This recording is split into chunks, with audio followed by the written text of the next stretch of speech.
बिस्मिल्लाहिर्रहमानिर्रहीम। अस्सलाम वालेकुम। कैसे हैं आप सब।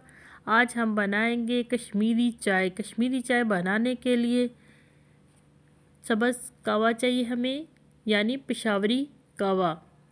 सब्ज़ इलायची का पाउडर चाहिए हमें। चीनी चाहिए हमें। पिस्ता चाहिए हमें। लौंग 2 अदद चाहिए। मैंने यहाँ साबुत इलायची भी ली है। 2 कप हम चाय बना रहे हैं, उसके लिए 2 खाने के चम्मच सब्ज़ कहवा चाहिए हमें और पानी 3 कप चाहिए। दूध लेंगे हम बॉयल किया हुआ।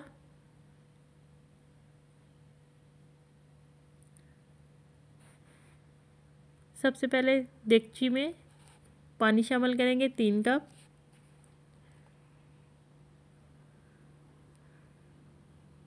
अब इसमें कहवा शामिल करेंगे 2 खाने के चम्मच।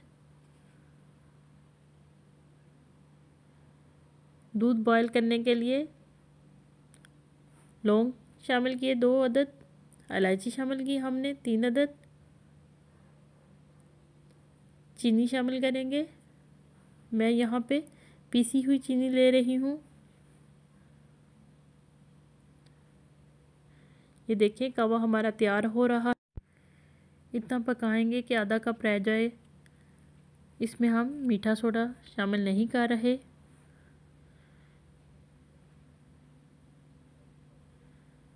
दूध को बॉयल कर रही हूँ मैं। अब इसमें कहवा शामिल करेंगे इतना कि जितना आप कलर रखना चाहते हैं। पिंक पिंक नज़र आ रहा है। अब इसको बॉयल कर लिया मैंने 1 से 2 मिनट के लिए। आप चाहें तो नमक शामिल कर सकते हैं, मैंने नमक नहीं शामिल किया। ये देखिए जी, कश्मीरी चाय हमारी तैयार है। बहुत ही ज़बरदस्त। आप भी घर में बनाइएगा और बताइए कैसी बनी। इजाज़त चाहती हूँ। अल्लाह हाफिज़।